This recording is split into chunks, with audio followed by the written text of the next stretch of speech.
Hey, everybody, welcome to Careers People Growth, your number one podcast to learn about real careers, real people, real growth. And I have my friend Veronica Pedersen, who took one little bottle that will make you look more pretty right out of her kitchen, all the way to now a $20 million company with 35 employees, and did it in under 15 years.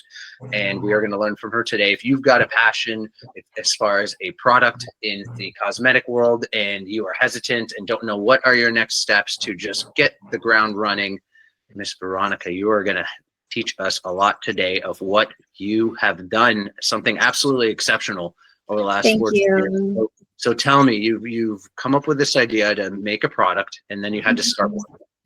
Walk us through the first few months, the first year, please. Yeah, it's been so long, but from what I can recall, and thank you first of all, Christian, thank you so much for having me. By the way, it's such a pleasure to be here today.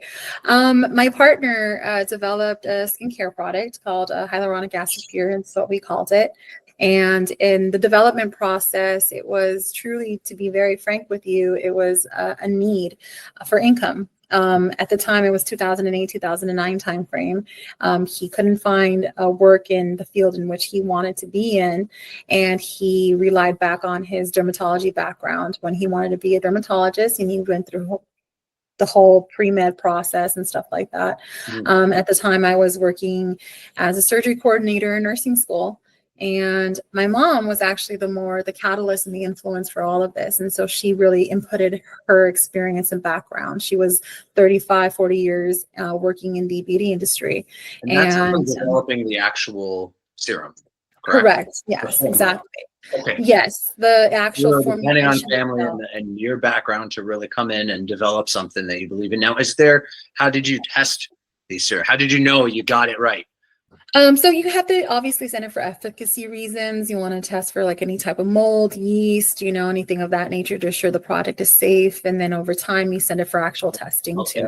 I'll ask you the question. Was that what you were doing before you even thought like selling? Like you're at home, you're in your apartment, you're making something. You're not doing that. I think we may have skipped a couple steps. Let's go to like you have a product, and was it just a concoction you put together from stuff you have at home? Like tell me kind of developing that. Yes. And then we'll go into the next step. Sure. So my partner really developed it just because, again, of his formal background and understanding things from a very molecular level for skin and the absorption. And so he really developed the serum. Exactly. So he, tinkered with all kinds of things, especially obviously the types of measurements and what was going to work, the feeling of things, the texture, again, sending it off to assure for efficacy reasons, so there was those kind of details. The really development of it was like how long did that take? What was that time frame? I would say that time frame was a few months. It didn't take not too long, just because the formulation is very simple, to be very frank with you. So that's okay. So you develop the cream.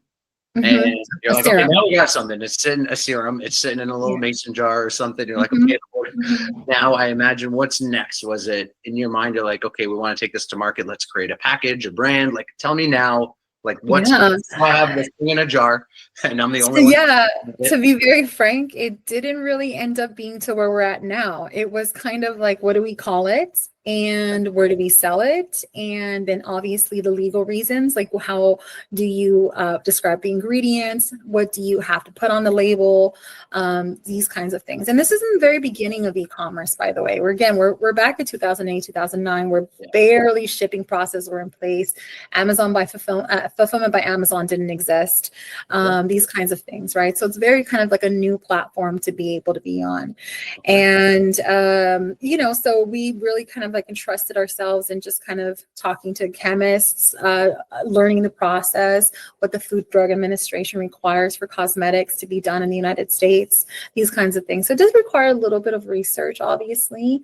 And then we listed ourselves on eBay. And eBay. No other type of marketing, advertising, no influencers, no nothing. And what was the word influencers existed yet? Correct. Yeah, no content creators. Something like that. Not even 3. I think Instagram came out in 2005. Yeah. No, maybe even later. I can't even remember. I don't even think Instagram did Instagram even exist.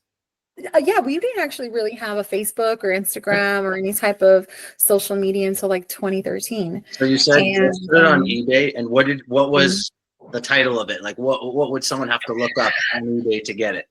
Hyaluronic acid serum. That's all it Okay, was. perfect. Yeah, So it was super direct to the simple, point. Someone, direct to the point. okay, so someone knows what they knew. It's something that they're looking Yes, for.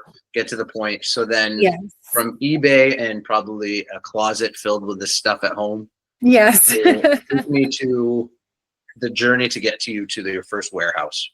What Oh happened? wow. I think if anything, it was the organic reviews that came in. The very fundamental of what we do at Timeless has always been an ethical perspective. It was always a perspective of like, am I going to use this myself? Is my family going to use this? Are my friends going to use this? Are people that I love and care about? Is it something that would be beneficial for them? Mhm. And at the end of the day, would be effective and affordable for them at the same time. Okay. So a lot of that comes into play of the foundation of building something. Over time, your brand will have its own story. And over time, you'll be able to navigate what it's going to look like. You know, we're not the same company that we were back in 2009, obviously. Mhm. Process will come into place, packaging has changed. You know, we're better at what we do now, especially since we manufacture everything ourselves. Yeah. We do go from the entire sterilization process to filling everything, to sealing everything, to boxing it and distributing ourselves. So it's all Yeah. in-house, right? Mhm.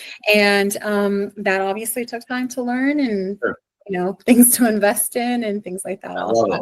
it. So I guess maybe within the first, call it the first year of, okay, you've got it up on eBay, you've got the product Mhm. running, you're selling and going and going. What did you find was, if I'm someone who has developed a product in the cosmetic industry, what did you find are maybe the one or two biggest obstacles in those first 2 years, whether it's obstacles, competition, etc.? Like the biggest thing is like, here, this is what you're going to get punched in the mouth with the first 2 years that Yeah. really everyone going into the cosmetics industry will have to go through. One at that time was obviously funding. Anybody believing in you. There Mhm. was a big economic crisis going on, especially in the United States. And so we were kind of, that kind of faced us head Funding on. for production, funding And for production. production, yes, Okay. funding for production, obviously investment, finding, even going to a bank and being like, hey, we have this idea.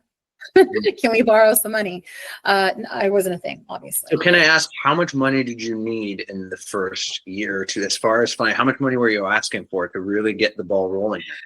To be very frank with you, I think we were only asking for $10,000 That's it. because, yeah, it was just Okay. very grassroots effort. I mean, think Okay. about it like this: like if you have you have honeybees in your backyard and you buy some mason jars on Amazon and you buy like a little, twine and a little label or something like that, and you're making your own honey at home. It doesn't require, let's say, a large investment. Yes. The initial investment isn't that large per se. It's a couple $100, max. But as you're building it, that money that's coming in, you reinvest it, especially if it's kind of catching on and then people actually like it. So then you take that money and put it back into it and reinvest it, and constantly it's like this is exactly what happened with us. Any money that was coming in, we reinvested. Any money that was coming in, we And reinvested. you're still doing it because money And we're comes still in and doing you it, say, okay, yeah. let's hire employees. Let's get into a Yeah. bigger facility. You mentioned Yeah, to I me. was our first employee, right? My Yeah. parents were my first employees, as an example. Okay. Initially my partner and I would pay people more than we were paying ourselves. Yeah. We were assuring that our staff were much more taken care of than ourselves. They What was had your health first insurance employee? before we had health insurance. I'm sorry? What was your first employee? What was the title? What was it for? What did you Um, I would say my dad was my first employee, and what did you need him and to do? he was warehousing. He was kind of a little bit of everything. Yeah, Yeah. packing, sealing, labeling, Ship it. stuffing the boxes, shipping, things like that. And so, yeah, my dad was our first employee. I love it. I love it. Okay. And then as orders increased and Yeah, so it was more warehouse staff that you were more, building. more warehousing staffing Too? for Okay. sure. Yeah. And then Warehouse maybe staffing.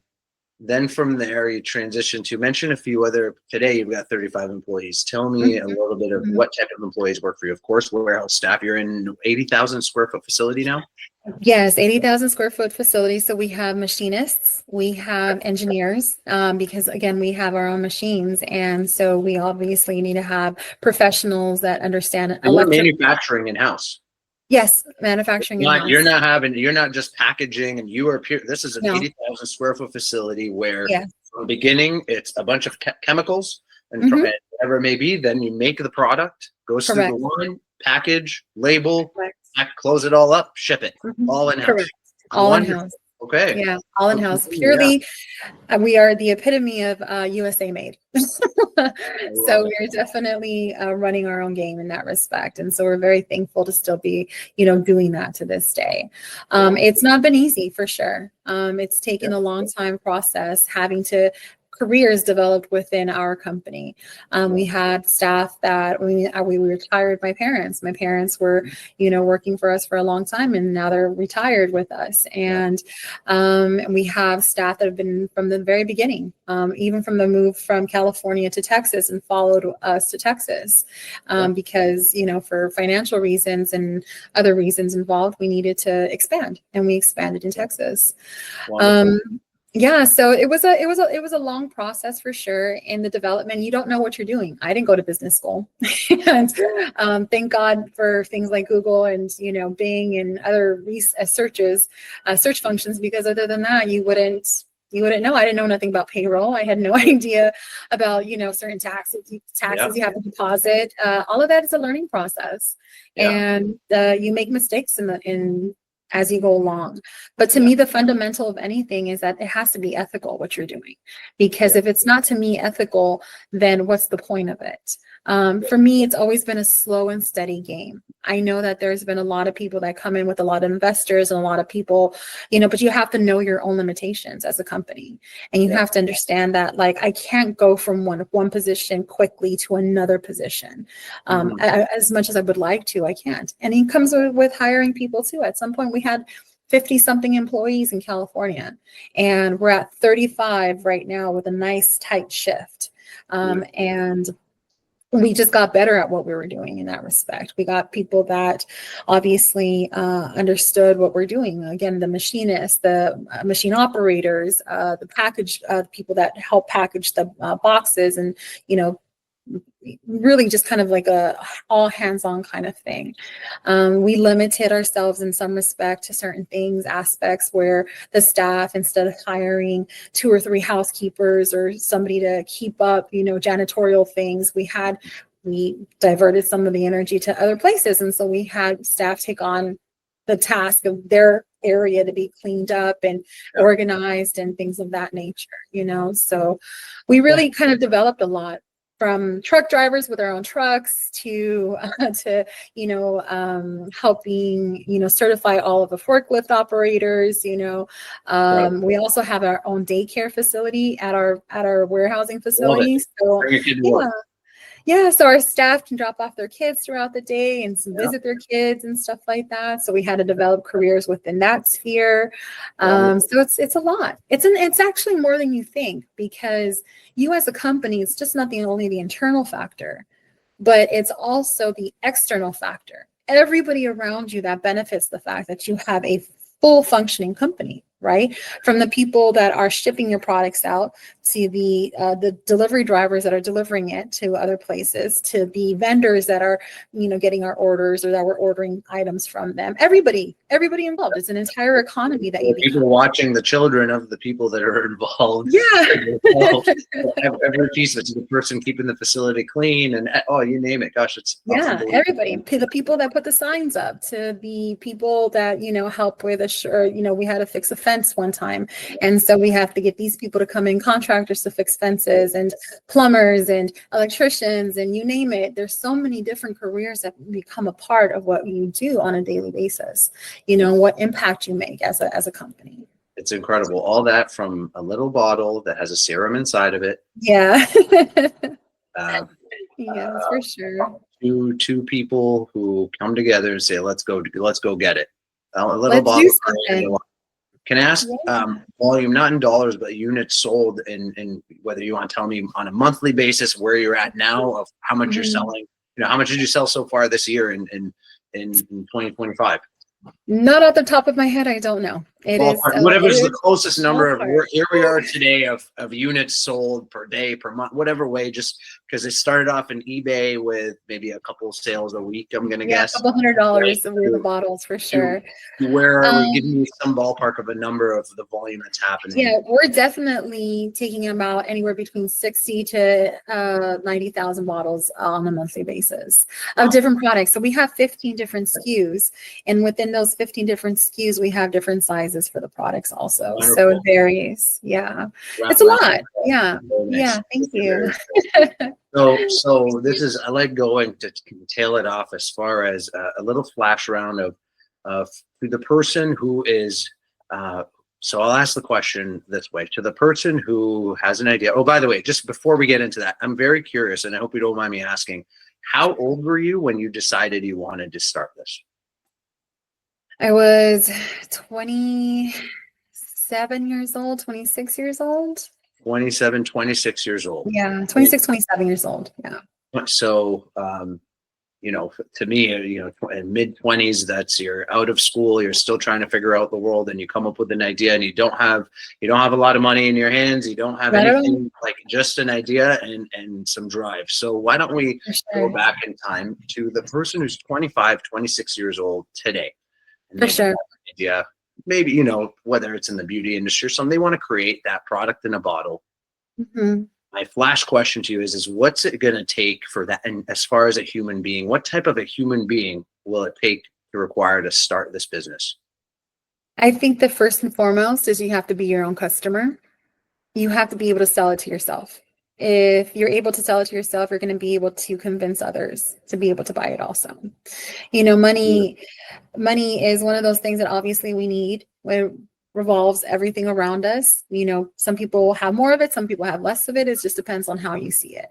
But at the end of the day, if you want to sell something, you have to be able to buy it yourself. And if anything, be your own customer for sure, 100% out the gate. Whatever it is, whether it be a product, a tangible product, an intangible product, or something of a service of some sort, you have to be the person to say, I'm going to buy this because I like this. And I like what the mission is. And I like what they're doing with it. And I like the people who are running it, essentially. Yeah. And I trust what they're doing. And I think if anything, you ever want to do something in that sphere, you always have to be your own customer first. And never forget that. Never not to forget that you have to be your own customer at all times. You want to be able to sell that product. You want to be able to sit at that table. You want to be able to use the item. You want to be able to use a service of some sort. You have to just remember that. That's kind of like super key in everything that we do these days. And a great question I like to ask with that is, now you're about to buckle down and you want to create your product, you want to build your business. We live in a world where we want immediate gratification. We want the money now. Can you please give me reality? I know you've been on your journey for about 15 years, but give me the reality of when, you know, of how long is a reasonable time to really dedicate yourself to your product, to whatever you want, to then see, let's get you to the 1 million mark, like enough traction where it's like, okay, now we are living and you could pay your bills at home and you're now building a business with the first hire. Give me that time frame of setting an expectation, you know, telling someone, hey, listen, you're about to buckle in for the long run. This is how much time you put into it. Please share on that. I would say anywhere between the 7 to 10 year mark is that's where you're going to be at. So, and that's there's a lot of people that are going to say, no, thanks, I'm not interested in this point. Yeah. And that's why there's not a lot of business owners and there's not a lot of people out there willing to take the liabilities and the risk. It involves a lot of failure involved. It involves a lot of trial and error. And a lot of times people fail out. It's something too hard to take on. And especially when you have to deal with things that maybe you don't want to have to deal with the realities that other things that happen, such as payroll taxes, such as actual taxes that you get, having to deal with the county, the state, the city in which you're functioning in, and having to deal with customers also. That's another nuance that, you know, people judging you on what you're doing and judging your product or your service or even your own character.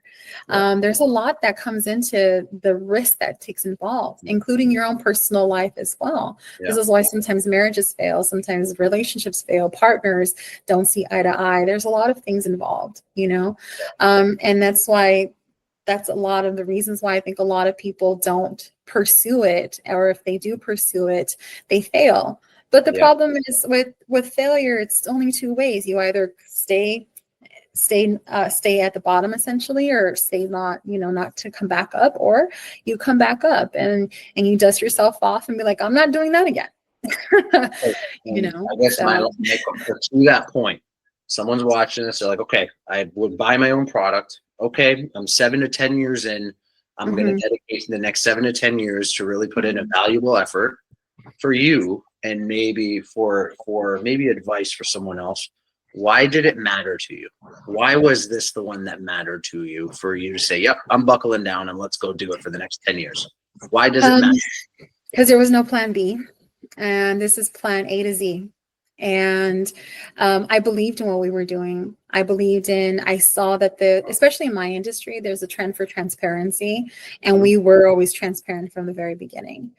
We were that company that always provided the actual ingredient lists. Some people don't do that in our industry, which is very interesting. So you're not essentially required to, unless it's asked of you. The other thing is the cleanliness of the products, the cleanliness of the ingredients, how effective they are. We're considered a luxury skincare brand as far as the ingredients are concerned, but not the price. And that was also kind of the thing in which people were like, well, why are you so cheap? Why did that matter to you? The transparency, ingredients. Yeah. Why did that? I'm trying to get to the core of it. Sure. The product you really believed in. You mentioned, okay, we're showing our ingredients, we're being transparent. But why? Why does that matter? It's doing the right thing. It's just about doing the right thing. Was it something maybe personally on your end? Did you experience like the other, like the opposite side, or was there a story there? I think if anything, we fail to ask ourselves questions these days, right? Where things were manufactured, how are they manufactured, how many hands have touched this situation, the people that are earning money from this, who are these people, and what is there else to this, essentially, And for me, it was personal. It's something I use on my own skin, and the skin is our largest organ. And so we have to be transparent, and we have to do the right thing. And for me, the slow and steady game was necessary. Which goes back to your first piece of advice. It's your skin. It mattered to you. And you're like, you know what? Your first piece of advice was, would you buy your own product? So absolutely. It's a full circle.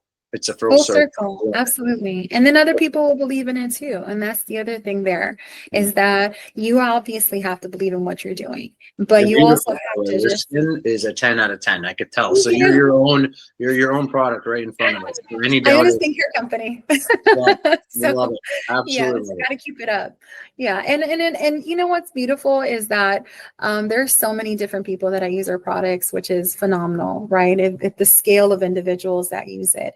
And it's more about, once I really started seeing the fundamental of what it was actually doing for people, sought confidence from it. People were like, oh, my skin is cleared up, or, it's much more moisturized, and it's more luminous, and it's glowy. And that actually transpires to a lot more than you think. It has confidence involved. You meet sometimes the love of your life because you're just like open to the idea, because, hey, my face is great today. And it's just, there's so much more to it than you just think of just what's involved in a bottle. That's why makeup is so popular, right? Because it gives you that sense of confidence. You know how it is, a clean shave, you have a pedicure, manicure, whatever the case is, and you're like, oh, I feel like $1 million today, and that energy revolves around so much of what you do on a daily basis. So it's more, I think of the altruistic perspective now more than anything in what we do. At the beginning it was, yes, we got to get these products out. We have to make money. We have to, assure the viability of what we're doing. But now we're in a position in which we're able to tell a story. We're 14 years in, and it's phenomenal to be able to tell a story of success, of growth, of failure, of nuances. My partner his parents are immigrants to this country. My parents are immigrants to this country. And so it's important for us to tell this actual, like, real story of, like, being able to really do something with what we've been given in this opportunity, and not to squander it either, So that's kind of the other story. I absolutely love it. The passion really oozes out of it. Where can people get this fantastic serum to look just as beautiful as you? Tell me. Oh, thank you. So we're at timelessha.com or timeless skincare. You just type it up in a search function. We're gonna And put it we're right in the description for where this video is published. So they oh, gotta go thank scroll down you. right below. Yeah. Yeah, and it's most recently last month, Target picked us up. So we're in 1,500 stores now nationwide. So you can find us on the shelves in Target stores, which is a phenomenal feat for us because, again, we are very grassroots operation. I'm very much like, okay, we're going to figure this out and we're going to do it and someone's going to believe in us. And, we've been doing this for 14 years now. Very And cool. it's really phenomenal for us to be in this position. And I'm just so thankful on a daily basis. And Well, I'm thankful to help influence others. So I hope so. And what would, if there's a lovely person out there that would love to get more advice from you, if they've got a product they want to get into, what's the best way to reach you? Where's going to be the best place? Is it going to be a LinkedIn profile? Is it going to be a certain email you want me to put below? yeah, definitely my LinkedIn profile would be the best scenario. And it's Veronica Pedersen with an S-E-N at the end. A lot of people spell it S-O-N. So it's S-E-N at the end. And I'm happy. I've been a mentor for many people. And a lot of it has to do with just the grind of it all, right? Yeah. And, the innovation of it all and the constant learning factor of being a leader or an entrepreneur. Because Timeless isn't my only endeavor. I have 4 other endeavors outside of this. It's created other careers and other initiatives and things like that. So you just got to keep going. Whatever it is. What a fantastic way to, I'll wrap it up there. I think we've hit the nail on the head, from one little bottle, a 25-year-old, 26-year-old in an apartment, to now multiple businesses and many employees and many success and Target and online, 90,000 hits a month. You killed it. Thank you. Anybody could do anything. No excuses. Buckle down. So buckle down. We'll wrap it with that, guys. Like, comment, subscribe if you want to hear more amazing stories like Veronica's, because if she can do it, you can do it. Go get it. Absolutely. Absolutely. And have a great day, everybody. Bye-bye. Thank you. Hey, thanks for watching our content. Listen, if you're running a business and you're struggling to find staff, I want to introduce myself. My name is Christian Saab. I own CPG Recruitment, and I help companies across North America find the people that they need to find. Listen, a great business cannot be built unless you've got great people. You and I both understand that having the right people on your team is so important, and that's where I could come in and help you. So listen, I want you to shoot me a text message. Here's my direct cell phone. Have my number. Reach out to me. I'd love to hear your story and get to know what you're trying to accomplish, and that way maybe I can help you fix this problem.